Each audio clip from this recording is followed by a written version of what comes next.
नमस्कार, मैं हूं आपके साथ मयंक। आज 19 मार्च है और जंग का 20वां दिन और एक बार फिर बीती रात इजराइल पर हुआ है जबरदस्त हमला। ईरान ने मिसाइल्स इतने जबरदस्त हमले किए हैं, पूरा इजराइल धुआं धुआं हो रखा है। मैं आपको इजराइल पर हमलों का अपडेट बताऊंगा, लेकिन इस वक्त जो सबसे बड़ी खबर आ रही है, जो सबसे अहम खबर, देखिए ईरान का भयंकर गुस्सा देखने को मिल रहा है। एक रात में ईरान ने 300 से ज्यादा मिसाइल्स फायर कर दी हैं इजराइल के ऊपर और नतीजा यह है कि पूरा बेन गुरियन एयरपोर्ट जल चुका है। बताया जा रहा है कि 15 से 20 मिसाइल्स ने सिर्फ बेन गुरियन एयरपोर्ट को हिट किया है। वहां खड़े कई जहाज धू धू कर जल रहे हैं, जिसकी तस्वीरें भी सामने आ चुकी है। ईरान की सेना ने कहा था आज की रात सबसे बड़ा हमला होगा इजराइल पर, और बिल्कुल वैसे ही हुआ। पूरे इजराइल में कई जगहों से तस्वीरें आई हैं जहां भयंकर धमाके हुए हैं। इजराइल का डिफेंस सिस्टम पूरी तरह से फेल हो गया है और नतीजा यह है कि पूरी रात भर इजराइल जलता रहा। ऐसा हमला आज से पहले इजराइल में किसी ने नहीं देखा था। हॉर्मुज में भयंकर जंग शुरू हो चुकी है और हॉर्मुज में अब ऐसा लगता है कि आर पार की जंग की तरफ मामला आगे बढ़ रहा है।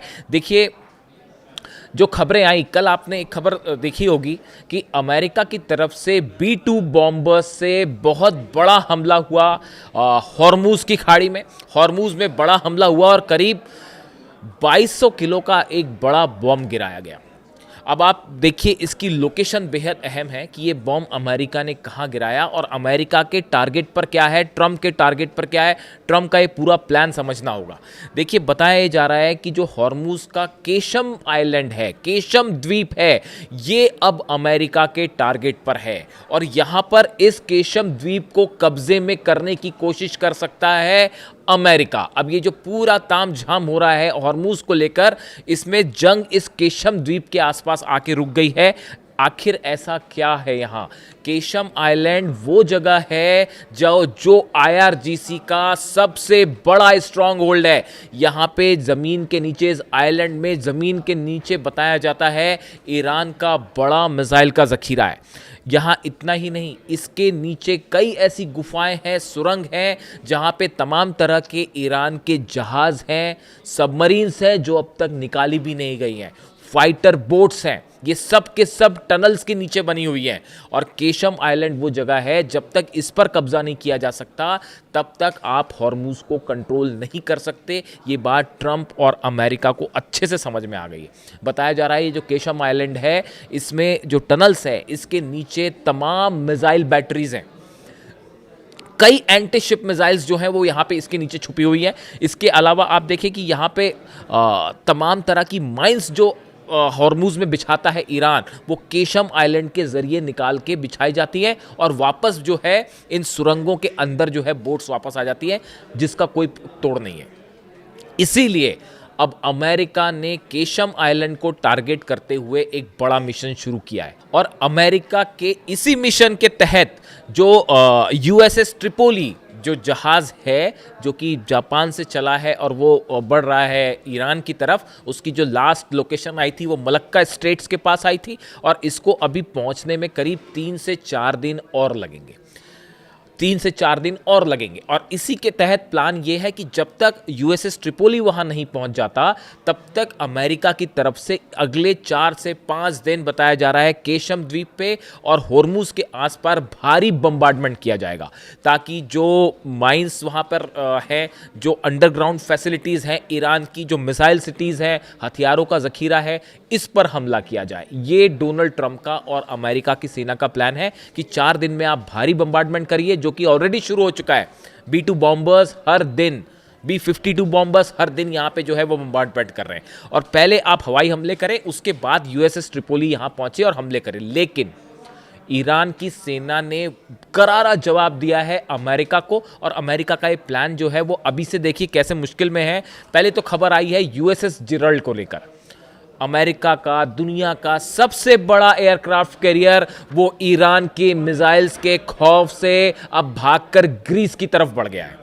ग्रीस ने इस बात को कंफर्म भी कर दिया है कि वो जो है, कहाँ तो फारस खाड़ी की खाड़ी में पहुंचकर हमला होना था, कहाँ इजराइल को USS जेराल्ड आर फोर्ड क्यों भेजा गया था? वो भेजा गया था हाइफा के करीब और उसका काम था कि इजराइल की रक्षा करना। जो पिछली आग की खबर आई थी अब वो कन्फर्म होती दिख रही है। मैंने आपको बताया था कि जेरल्ड आर फोर्ड में आग लग गई और कहा गया था कि वो गलती से आग लग गई है और उसकी लॉन्ड्री में आग लगी है। अब बताया जा रहा है कि वाकई वो ड्रोन स्ट्राइक थी, ड्रोन स्ट्राइक हुई थी और उस पर आग लगी थी और उसके बाद जो है अब इसको पीछे हटाना पड़ा और हटाना ही नहीं पड़ा है, उसको ग्रीस की तरफ आगे भेज दिया गया है। यानी एक प्रकार से आप देखें दुनिया का सबसे बड़ा एयरक्राफ्ट कैरियर ईरान की मिसाइल्स के खौफ से पीछे हट गया है। कल ही आईआरजीसी ने दावा किया था कि हमने कई मिसाइल्स फायर किए यूएसएस जेराल्ड पर और उसके बाद वो जो है वहां से भाग खड़ा हुआ। अब्राहम लिंकन का भी यही हाल है, दूसरा जो एयरक्राफ्ट कैरियर है उसको भी काफी पीछे खींच लिया गया है। पहले 1000 किलोमीटर था, अब और पीछे हो गया। यानी दुनिया के जो दो सबसे बड़े अमेरिका के एयरक्राफ्ट कैरियर्स हैं वो जो है इस जंग में पस्त होकर पीछे हट गए। इससे बड़ी जीत ईरान की नहीं हो सकती। आप देखिए यूएसएस एयरक्राफ्ट, दोनों एयरक्राफ्ट कैरियर आप देखिए, एक पर जो है 90 फाइटर जेट है, एक पे 70 फाइटर जेट है, इतने बड़ा सेना है, सब कुछ है, वो दोनों पीछे हट गए। आप समझ रहे हैं कितना खौफ है ईरान के मिसाइल्स का। उसके अलावा आप देखिए कि जो यूएसएस ट्रिपोली है, अब बताया जा रहा है इसको भेजा जा रहा है ताकि ये वहां पे जाके कुछ कमान संभाले। अब वहां पे वो जब एयरक्राफ्ट कैरियर कुछ नहीं कर पाए तो यूएसएस ट्रिपोली वहां पे जाके क्या करेगा और कैसे एक्शन करेगा और कैसे सेफ रहेगा, इसको लेकर भी सवाल उठ रहे हैं कि यूएसएस ट्रिपोली जैसे ही वहां पहुंचे पता चला ईरान की जो है वो खुर्रम शहर और फतेह 2 और एंटीशिप जो मिसाइल्स हैं वो मेहदी वो बरसनी शुरू हो जाए, इसको लेकर भी तमाम सवाल उठ रहे हैं। अब देखिए इस बीच में एक बड़ा डेवलपमेंट हुआ है। फ्रांस ने जंग में जाने से साफ मना कर दिया है, जर्मनी ने फ्रांस में जाने से साफ मना कर दिया है, ईयू ने कह दिया है, यूरोपियन यूनियन ने कह दिया है कि हम अपने जंगी जहाज हॉर्मुज में नहीं भेजेंगे। इटली ने किसी भी तरह की मदद से मना कर दिया है। अब आप देख रहे हैं नाटो पे जो गुस्सा हो रहे हैं ट्रंप, अपना फ्रस्ट्रेशन, इसके लिए सही शब्द फ्रस्ट्रेशन है कि जो डोनाल्ड ट्रंप अपना फ्रस्ट्रेशन दिखा रहे हैं उसकी क्या वजह है।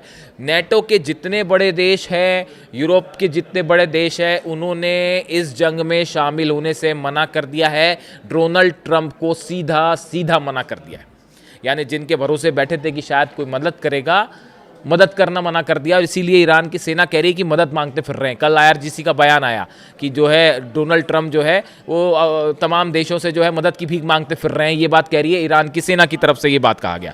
अब देखिए इसमें लेकिन इसके साथ दो डेवलपमेंट हैं जो मैंने कल आपको पिछले वीडियो में ही बताए थे कि एक बड़ी बैठक हुई है सऊदी में, एक बड़ी बैठक हुई है यूएई में, जिसके बाद अब इस तरह की खबरें हैं। देखिए इसका अभी कोई अनाउंसमेंट नहीं है, लेकिन जो इंटरनल सोर्सेस से खबरें आ रही हैं ऐसा हो सकता है, अभी कंफर्म नहीं है, मैं रिपीट करूंगा कि यूएई अमेरिका की मदद कर सकता है हॉर्मुज में।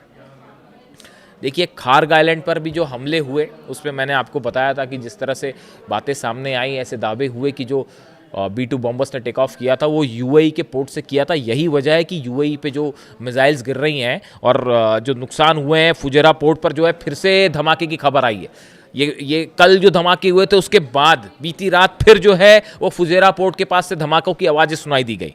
और इसके अलावा जो ऑयल पोर्ट है उसको बड़ा नुकसान हुआ है बताया जा रहा है। ऑयल पोर्ट जो है यूएई का फुजेरा पोर्ट के पास, उसको बड़ा नुकसान हुआ और उसमें आग भी लगी है। इसी तरह आप कतर में देखिए, अगर अरब में हमलों की बात करें, कतर में धमाकों की आवाज़ सुनाई दी है। यानी बीती रात पिछले चंद घंटों के अंदर कतर पे भी हमले हुए हैं।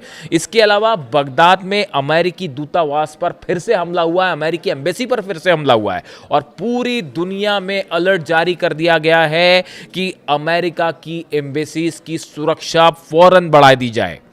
यानी खतरा पूरी दुनिया में अब मंडरा रहा है अमेरिका के ऊपर। जो बात पहले से हम इस बात के लिए आगाह कर रहे थे कि ये मामला जो है सिर्फ सीमित नहीं रहेगा ईरान तक या फिर मिडिल ईस्ट तक। इंटेल सोर्सेज बता रहे हैं कि पूरे दुनिया में अमेरिकन एम्बेसीज अब निशाने पर हैं और ईरान की तरफ से जो स्लीपर सेल्स हैं वो कहीं भी एक्टिवेट हो सकते हैं और अमेरिका में घुसकर भी हमले हो सकते हैं और पूरी दुनिया में कहीं पर भी अमेरिकन एम्बेसीज को निशाना बनाया जा सकता है। इसके अलावा अगर आप सऊदी की बात करें, देखिए सऊदी की भूमिका को लेकर तमाम सवाल उठ रहे हैं। मैं अभी उस बारे में कुछ नहीं कहना चाहूँगा, लेकिन ये ज़रूर है कि सऊदी जो है वो सीधा टारगेट पर है ईरान के।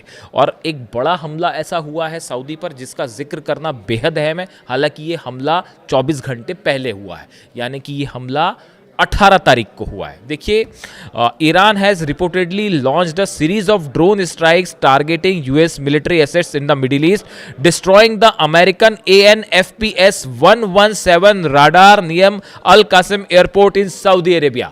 सऊदी अरेबिया के एयरपोर्ट पर अमेरिका का ANFPS 117 रडार सिस्टम जो लगा हुआ था, इसके ऊपर ड्रोन स्ट्राइक होती है और यह पूरी तरह से तबाह हो जाता है। यानी एक बार फिर एक और रडार सिस्टम अमेरिका का तबाह हो गया, जिसकी कीमत 20 मिलियन US थी।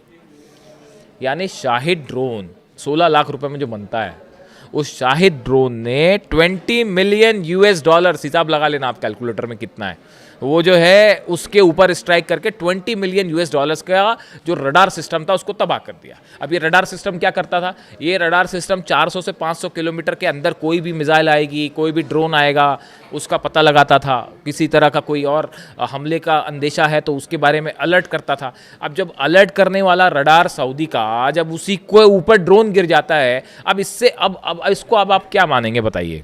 ये जो रडार है 460 किलोमीटर जो है इसकी रेंज थी।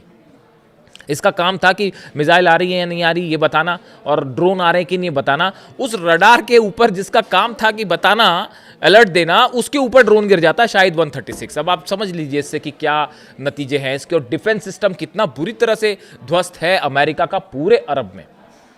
इसीलिए अमेरिका में सवाल उठ रहे हैं। ये तो कैजुअलिटी हो रही है अमेरिकन सोल्जर्स की, असली नंबर पता नहीं कब आएंगे। हजारों सोल्जर्स घायल है अमेरिका के।